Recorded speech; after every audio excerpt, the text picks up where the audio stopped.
Deus abençoe a sua vida, Deus abençoe a sua casa, Deus abençoe a sua família. Eu sou o pastor Denilson Silva, eu tenho uma palavra de fé para o seu coração. Livro de 1 Samuel, capítulo de número 30. Eu quero ler aqui alguns versículos deste capítulo. Versículo 3 e versículo 4 diz assim: Quando Davi e seus homens chegaram à cidade, encontraram-na queimada a fogo, e suas mulheres e seus filhos, suas filhas levados cativos. Versículo 4: Então Davi e o povo que se achava com ele alçaram a sua voz e choraram, até não haver neles mais forças para chorar. Versículo 8: E consultou Davi ao Senhor: Perseguirei eu essa tropa? Alcançá-la-ei?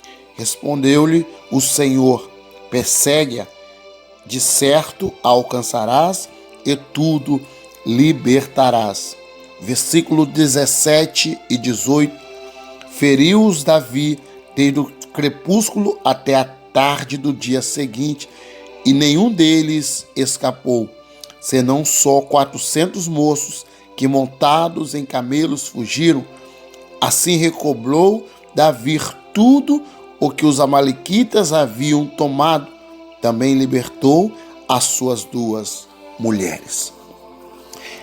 Essa passagem, ela fala sobre a retomada de algo que se perdeu. Porém, com um grande detalhe: antes da retomada, é necessário buscar a direção de Deus. Davi era um homem de guerra. Davi foi um rei de grandes conquistas, de grandes vitórias. Haja vista que Davi praticamente não perdeu nenhuma batalha. Todas que ele enfrentou, ele venceu. E agora Davi, mais uma vez, como de costume, saiu com os seus homens da cidade onde ele estava habitando, no sul de Israel, a cidade chamada Ziclague. Davi sai com os seus homens para mais uma peleja, para mais uma guerra. E quando Davi retorna para a sua cidade, Davi avista de longe uma fumaça subindo. Davi corre desesperado, e quando ele chega na cidade, o que havia acontecido? A sua cidade havia sido saqueada. Ziclague havia sido tomada. Ziclague havia sido saqueada.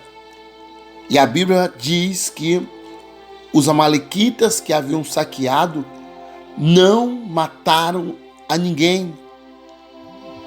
Tamanho respeito que Davi tinha como rei, porque Davi, onde chegava, ele matava, ele não deixava praticamente ninguém vivo. Agora os amalequitas fazem diferente, eles saqueiam Ziclague, a cidade de Davi, mas não matam ninguém. Apenas tomam os despojos, os filhos, as filhas, as crianças, as mulheres de Davi, e aí levam como sequestro, como cativo. E Davi, ele e os seus homens estão ali desolados, começam a chorar, a lamentar. E de repente Davi toma uma decisão. Davi decide, em meio ao choro, em meio às lágrimas, ele decide consultar a Deus. Essa história, ela tem muito a ver com a nossa vida, com a nossa realidade. Quantas vezes nós nos deparamos com situações semelhantes a essa na nossa vida? Quantas vezes perdemos?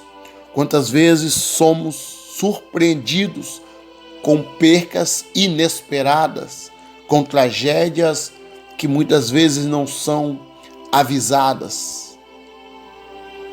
E Davi nos traz um grande ensinamento através dessa palavra. Diante do desespero, diante do choro, a Bíblia está dizendo que Davi e seus homens choram até não terem mais forças para chorar.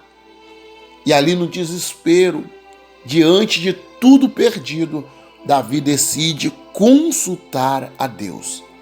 Fica esse ensinamento: diante da perca, diante do momento difícil, devemos consultar e pedir a direção a Deus, para não fazermos nada de forma precipitada, para não fazermos nada de forma errônea, porque o nosso instinto humano é de tomar decisões rápidas sem pensar. Mas Davi, ele tem esse bom senso de buscar a Deus, de consultar a Deus. E Deus dá uma resposta: vai, Davi, que eu vou te devolver tudo. E Davi sai em busca dos amalequitas. Davi, ele encontra os amalequitas. Davi, ele vai agora enfrentar os amalequitas. E diz a palavra, desde amanhã até no outro dia à tarde, Davi mata todos. E Davi toma de volta o despojo. Davi toma de volta aquilo que o pertencia. A lição que eu quero deixar para nós nessa meditação é essa: diante do desespero, diante do momento difícil, não tome decisões precipitadas, mas consulte a Deus, busque a Deus, que Ele tem a resposta que nós precisamos. Deus abençoe a sua vida, em nome de Jesus.